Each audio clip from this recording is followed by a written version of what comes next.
आप सभी का माई वे ऑनलाइन क्लासेस में वेलकम है। आज की क्लास में हम डिस्कस करने वाले हैं इंग्लिश ग्रामर में सब्जेक्ट किसे कहते हैं, जिसका जानना आप सबके लिए बहुत ज़रूरी है क्योंकि सब्जेक्ट किसी भी सेंटेंस में बहुत ही इंपॉर्टेंट रोल प्ले करता है।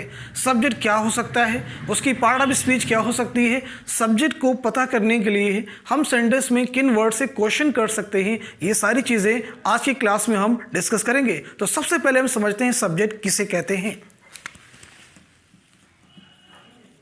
Subject. A subject is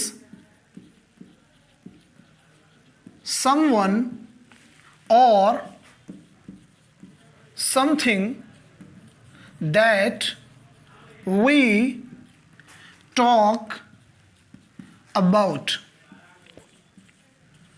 देखिए, हमने यहां पे मेंशन किया है कि सब्जेक्ट इज समवन और समथिंग, यानी किसी पर्सन का नाम हो सकता है, यानी कोई पर्सन हो सकता है या कोई चीज़ हो सकती है, वस्तु हो सकती है जिसके विषय में हम बात करते हैं।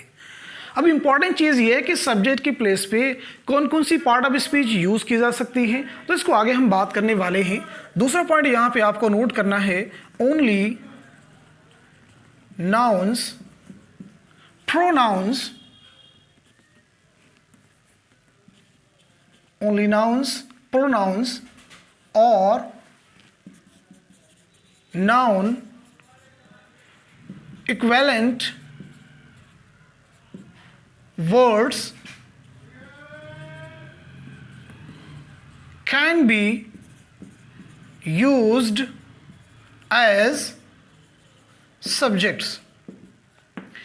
दूसरी बात हमने यहाँ पे ये की है कि सब्जेक्ट की प्लेस पे सिर्फ आप नाउन का यूज़ कर सकते हैं या प्रोनाउन का यूज़ कर सकते हैं, या इसके अलावा अगर हम दूसरे वर्ड का यूज़ करते हैं तो उस वर्ड की पार्ट ऑफ स्पीच भी क्या नाउन होगी, यानी वो नाउन के इक्विवेलेंट ही वर्ड होगा जो हम सब्जेक्ट की प्लेस पे यूज़ करेंगे। तो यहाँ पे दो चीज़ें हमने बात की है कि सब्जेक्ट क्या होता है जिसके विषय में आप बात करते हैं, सब्जेक्ट की पार्ट ऑफ स्पीच क्या क्या हो सकती है। तो इसको अगर हम ब्रीफ में बात करें तो सब्जेक्ट कैन बी नाउन और प्रोनाउन। सब्जेक्ट के प्लेस पे आप या तो नाउन का यूज करेंगे या फिर किसका यूज करेंगे, प्रोनाउन का यूज करेंगे। अब हम कुछ सेंटेंस से समझते हैं कि कैसे सब्जेक्ट के प्लेस पे आप नाउन और प्रोनाउन का यूज करते हैं। तो चलिए हम देखते हैं दो तीन सेंटेंसेस जिससे ये चीजें और भी आपको क्लियर हो जाएंगी।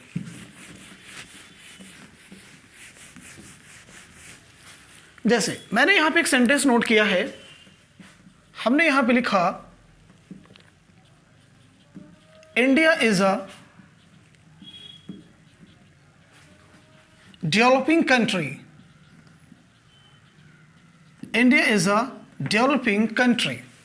इंपॉर्टेंट सेंटेंस है, देखेंगे India is a developing country. Second sentence हमने लिखा, आपको यहां पे लिखा ही is feeling under weather. He is feeling under weather. Third sentence हमने देखे, यहां पे लिखा smoking is injurious to health. तो यहां पे देखिए तीन तरह के हमने सेंटेंसेस मेंशन किए हैं, तीनों ही इंपॉर्टेंट है। फर्स्ट सेंटेंस में अगर हम सब्जेक्ट की बात करें तो यहां पे इंडिया हमारा क्या है, सब्जेक्ट है। सामान्यतः सब्जेक्ट जो हम ये वर्ब के पहले यूज करते हैं, यानी अगर हम किसी सेंटेंस के बेसिक फॉर्मेशन की बात करें तो उसमें सब्जेक्ट यूज करते हैं, देन उसके बाद में वर्ब यूज करते हैं और उसके बाद में अदर वर्ड्स का यूज करते हैं। तो यानी जो सब्जेक्ट का प्लेस होता है वो वर्ब के पहले होता है। ये बेसिक चीज़ है, आपको ध्यान रखना है। सब्जेक्ट की पार्ट ऑफ स्पीच क्या होगा ये भी हम आपको बता चुके हैं। अब यहाँ पे देखते हैं इंडिया हमारा क्या है, सब्जेक्ट है। अगर हम इसकी पार्ट ऑफ स्पीच की बात करें तो ये क्या है, नाउन है। यानी यहाँ पे सब्जेक्ट के प्लेस पे आप नाउन का यूज कर रहे हैं। अब आते हैं दूसरे सेंटेंस पे। अगर हम सेकंड सेंटेंस में बात करें तो ये देखें आपका इज क्या है, हेल्पिंग वर्ब है और ये फीलिंग क्या हो जाएगा, मेन वर्ब। ध्यान से देखेंगे, इज आपका हेल्पिंग वर्ब है और फीलिंग मेन वर्ब है। तो इसी तरह से आप देखेंगे ही हमारा क्या हो जाएगा, ये आपका सेंटेंस में सब्जेक्ट है जिसके विषय में हम बात कर रहे हैं।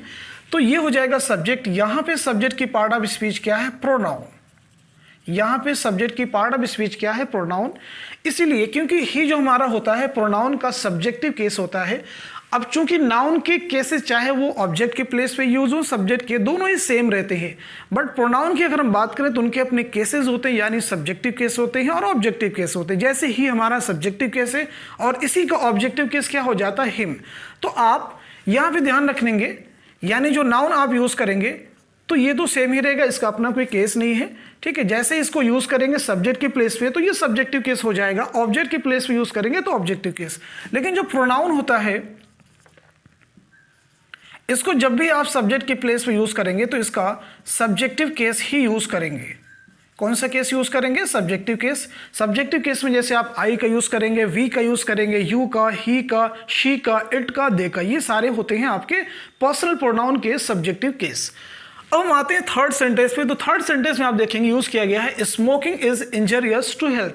तो यहाँ पे हम किसके विषय में बात कर रहे हैं, किससे मुतालिक बात कर रहे हैं, तो वो वर्ड आपका है स्मोकिंग। तो स्मोकिंग हमारा सब्जेक्ट है, स्मोकिंग क्या है, सब्जेक्ट है। इज आपका क्या हो जाएगा, ये आपका हो जाएगा मेन वर्ब। तो देख रहे हैं सर, मेन वर्ब के पहले आप जो वर्ड यूज कर रहे हैं वो आपका सब्जेक्ट हो जाएगा। अगर हम इस वर्ड की बात करें पार्ट ऑफ स्पीच क्या हो जाएगी, तो ये भी आपका है नाउन। एक्चुअल में जो यहाँ पे स्मोकिंग वर्ड है इसको ये यूज किया गया है जेरंड, यानी आईएनजी फॉर्म में जब भी आप, यानी V1 प्लस आईएनजी का यूज जब आप सब्जेक्ट के प्लेस पे यूज करते हैं तो वो कहलाता है जेरंड, और उसकी पार्ट ऑफ स्पीच होती है नाउन। यानी जेरंड का जो हम यूज करते हैं वो हम नाउन की तरह यूज करते हैं। Gerund acts as a noun, gerund noun की तरह वर्क करता है। तो यहाँ पे आप देखेंगे स्मोकिंग वर्ड क्या हो जाएगा, नाउन हो जाएगा, नाउन की तरह इसका यूज किया जा रहा है। अभी तक जितने भी सेंटेंसेस हमने देखे हैं सभी में आप देख रहे हो सब्जेक्ट का प्लेस कहाँ पे है, वर्ब के पहले। लेकिन कुछ केसेस ऐसे भी होते हैं जहां पे सब्जेक्ट का प्लेस वर्ब के बाद में भी होता है और वहां से कई बार एग्जाम में आपके क्वेश्चन बनते हैं और उनको समझना मुश्किल हो जाता है। तो चले मैं एक दो सेंटेंस उस तरह के भी आपको दिखाता हूं। तो यहां पे देखिए एक सेंटेंस हमने मेंशन किया है, सेंटेंस आपके सामने है। हमने लिखा in the garden were the